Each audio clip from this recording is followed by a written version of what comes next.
इस पूरे ब्रह्मांड में, इस सृष्टि में यदि सर्वोच्च सबसे ऊंचा ज्ञान है तो अपने संप्रदाय का, इससे ऊंचा कोई ज्ञान नहीं है। परम धाम से ऊंचा में किसी की ऊंचाई है ही नहीं। तो वो ज्ञान हमें यहाँ मिल रहा है और ये राज्य की कृपा से मिल रहा है। कभी ये मत सोचना कि कोई हमें ये हम गांव में उत्पन्न हो गए या कुछ हो गए, राज्य की कृपा से मिल रहा है। और जिसको नहीं मिल रहा, भले अपने इसी मोहल्ले के गांव में होगा, लेकिन वो जाके सो रहे हैं, वो अपनी अज्ञानता में नहीं सो रहे हैं, राज्य सुला रहे हैं उनको।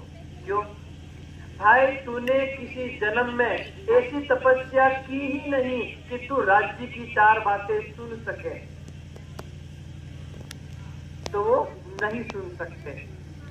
और चाहे हम इस गांव में नहीं होंगे, दूसरे गांव में होंगे, 10 किलोमीटर दूर भी होंगे, चाहे 50 किलोमीटर 1000 किलोमीटर दूर क्यों ना होंगे, यदि हमने तपस्या की है, यदि हमारे हृदय में पात्रता है, तो हम कहीं न कहीं ज्ञान को सुनेंगे। चाहे के सामने पहाड़ हो, सी की दहाड़ हो, तुम वीर बने चलो, कोई कितना भी डर हो, लेकिन हमें सुनने के लिए मिलेगा, तो वो हमें मिला।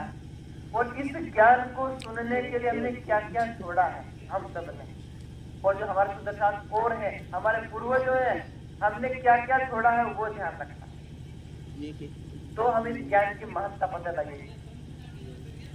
जैसे जो लोग दोपहर में आए थे सुनने के लिए, उन्होंने क्या छोड़ा?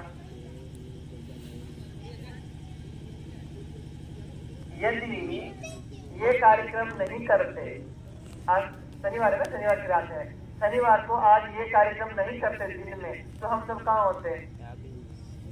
पोता पोता क्षेत्र में, पोता पोता क्षेत्र में होता रहता है।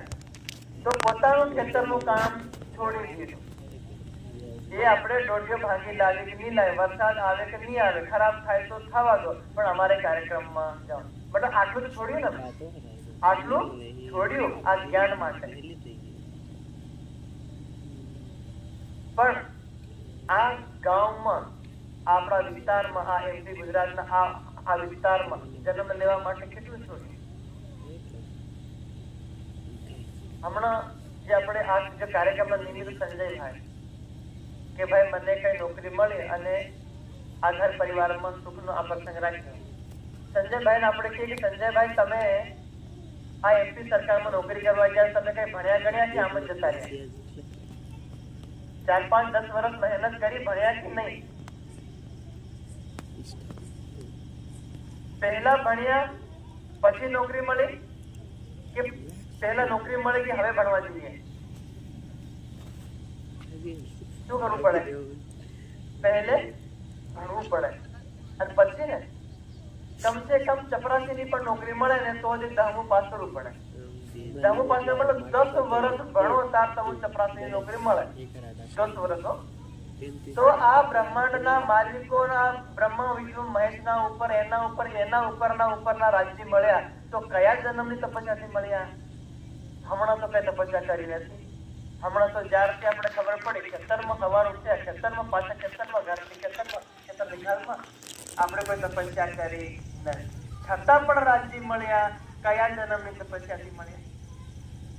આ જન્મમાં ભાઈ મેં 10મું 12મું 11મું પાસ કર્યું નથી, બીએડ કર્યું નથી, છતાં પણ નોકરી મળી ગઈ,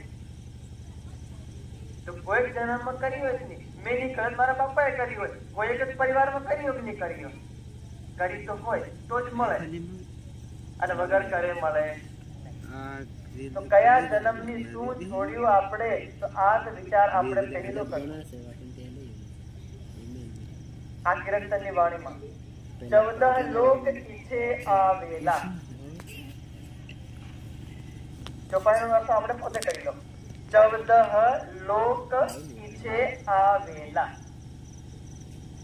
14 લોકનું બ્રહ્માંડ, એ બ્રહ્માંડમાં રહેવા વાળા દેવી દેવતા તીર્થંકર ભગવાન જે કોઈ હોય, ઈચ્છે मतलब ચાહના કરે, આવેલા, આવેલા એટલે આ સમય 28ના કળિયુગનો આ સમય એ લોકો બધા ઈચ્છે। ગબ્બા કાકાનો અનિશ કષ્ટ કરે કઈ દેવતા, અનિશ અહ दिन निशा रात्रि दिन रात तपस्या में लगे, सभी लोग देवी देवता सब लगे, तो ये अवसर न आवे।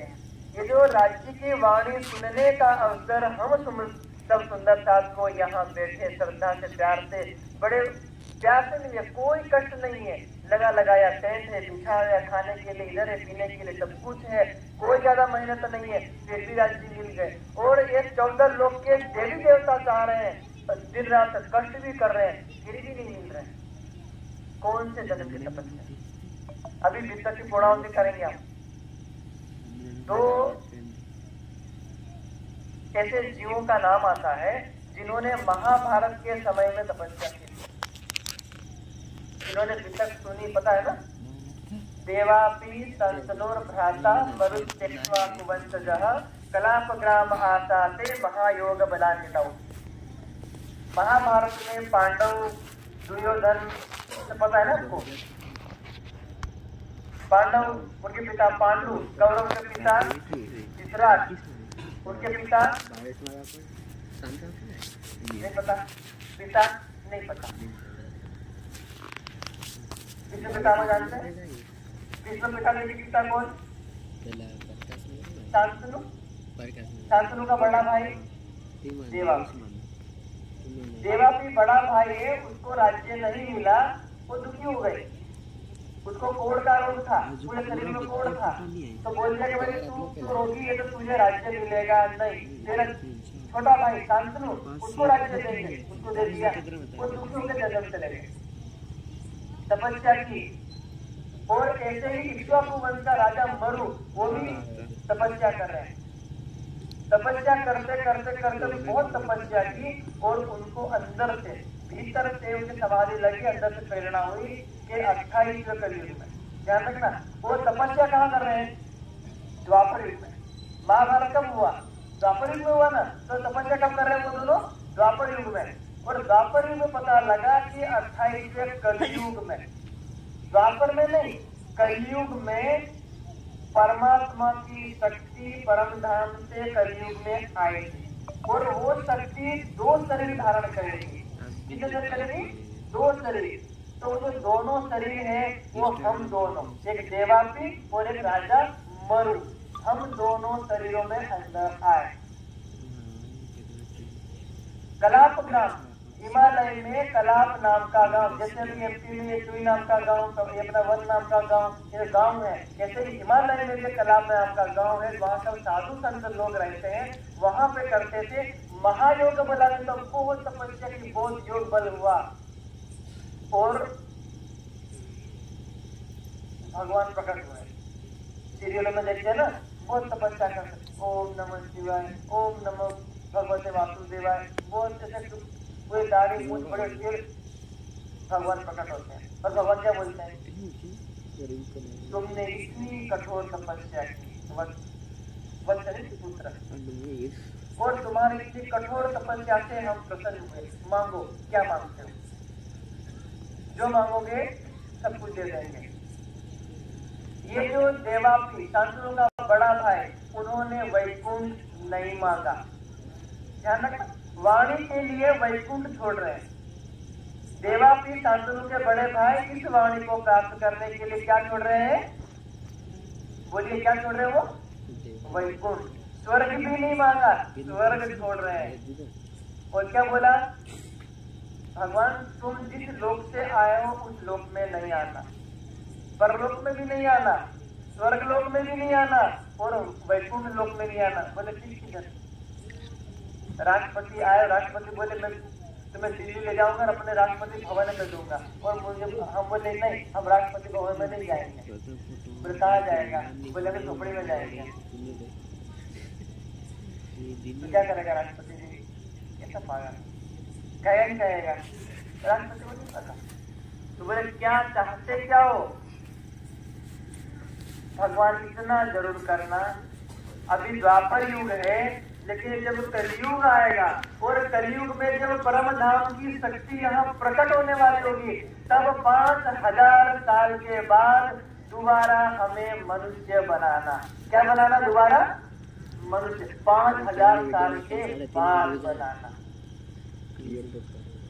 जब मांग लिया तो देना तो पड़ेगा।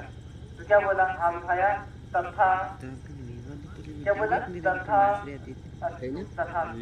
तथा वैसा अस्तु होएगा। तुमने जैसा मांगा है, जो समय मांगा है, ऐसा ही होएगा। वो द्वापर, वो परीक्षित, वो जन्मेजय, वो अश्वत्थामा, ये सब धीरे धीरे चाणक्य आने के चित्रगुप्त सब खत्म होते गए और आया कलयुग। कौन आया?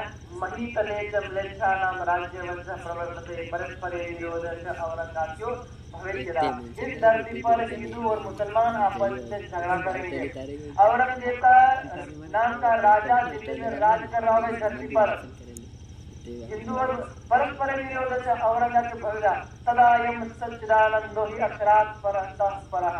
तब ये परमधाम की शक्ति इस निराकार से परे, योग माया का ब्रह्मांड उससे परे, अक्षर ब्रह्म उससे परे की शक्ति, परमधाम की शक्ति इस कलयुग में प्रकट होगी। वो देवापी कब आज वो जन्मे? उमरकोट। कहाँ जन्मे? उमरकोट, वर्तमान में पाकिस्तान में, कच्छ से 200 किलोमीटर दूर उमरकोट। और वो जो देवापी का जीव ने जो शरीर धारण किया, उस शरीर का नाम क्या पड़ा? क्या नाम पड़ा? जो पहले द्वापर युग में देवापी था, वही देवापी जब कलयुग में तन धारण कर रहा है तो नाम क्या पड़ा? देवचंद्र। और जो मरु राजा जो वहां में द्वापर में मरु था, वो जब इस कलयुग में तन धारण कर रहा तो क्या नाम पड़ा? मिहिरराज। मिहिरराज। जब इन दो जीवों ने तपस्या करके राज्य को अपने हृदय में बिठाया हो, सोचना, इन दो जीवों ने इतनी तपस्या करके राज्य को अपने हृदय में धारण किया हो, तो हम कौन से जीव थे जो बिना तपस्या के आ गए? हमें राज्य मिले, ये वाणी मिली, बिचक मिली, हमारे घर में राज्य आए, किसी भी रूप में आए, कौन से जन्म की तपस्या से आए? जैसे वो दोनों जीव थे, ऐसे ही द्वापर में, त्रेता में, सतयुग में, इसी कलयुग में हमारा जीव, इससे पहले यहाँ जन्म लेने से पहले हमारा जीव ऐसे ही तपस्या कर रहा था। जैसे अभी देखो, जिसमें नवरात्रि में कोई पावागढ़, कोई किधर गढ़, पता नहीं कौन से गढ़ में कहाँ गढ़ रहे सर भाई। ये रेंग रेंग के हमने भी परिक्रमा, हमने भी पावागढ़ पे नंगे पैर वो बकरी को लेके ऊपर चढ़ गए। हम भी यहाँ से निकल के पैदल पैदल वो कहाँ पे वो रामदेव जी का मंदिर है राजस्थान में, रणुजा, ऐसे रणुजा के कई चक्कर लगाए। ऐसे दुनिया के पूरी पृथ्वी के कई परिक्रमा की हमने, पूरी पृथ्वी घूम ली। ऐसे घूम घूम के जब हमारे सामने भी हमने बहुत तपस्या की, पूरी हड्डियां गला दी, खाना पीना सब कुछ छोड़ दिया, और हमारी भी दाढ़ी इतनी लंबी हो गई, मूछ सब कुछ हो गए, हमारे सब कुछ हो गए, तब हमारे सामने भी ऐसे ही प्रकट हुए जैसे वहां प्रकट हुए थे। और हमको बोला मांगो, क्या मांगते हो? चलो कहाँ जाओगे? स्वर्ग जाओगे, वैकुंठ जाओगे, या उससे परे जाओगे? बोले हम इधर ऊपर नहीं जाएंगे, बोले हम तो नीचे जाएंगे। कहाँ? बोले कलयुग में जाएंगे। बोले किधर? और किधर? बोले भारत में जाएंगे। और किधर? मध्य प्रदेश में। बोले और किधर? झाबा में। बोले और किधर? इधर जाएंगे। भगवान आश्चर्य में, क्यों जाना चाहते हो? सारा कलयुग स्वर्ग आना चाहता है, सारा कलयुग वैकुंठ आना चाहता है, और तुम कहाँ चाहते हो?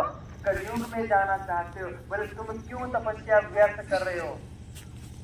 तो उस भगवान को भी हमने बताया, भगवान जी, ये देवता जी जो भी आप हैं, आप स्वर्ग में रहते आपको नहीं पता, आप वैकुंठ में रहते आपको नहीं पता। हम हिमालय में हमने तपस्या कर करके अपने शरीर को जर्जर कर दिया, और हमें आभास हुआ कि 28वें कलयुग में पार ब्रह्म की शक्ति, परमधाम की शक्ति इस कलयुग में आएगी। अब तक हमें केवल स्वर्ग में और वैकुंठ में मुक्ति मिल रही थी, और इस बार जो ये ज्ञान लेकर आएंगे, और इस ज्ञान को लेकर के कोई भी जीव इसको धारण करके इस 14 लोक के ब्रह्मांड के चक्र से, आवागमन के चक्कर से हमेशा हमेशा के लिए छूट जाएगा। इस निराकार के पार हो जाएगा। यद गत्वा न निवर्तन्ते तद्धाम परमम मम। अर्जुन 5000 साल पहले भी श्री कृष्ण भगवान ने अर्जुन को बता दिया, हे अर्जुन मैं तुझे उस धाम में लेकर चलूंगा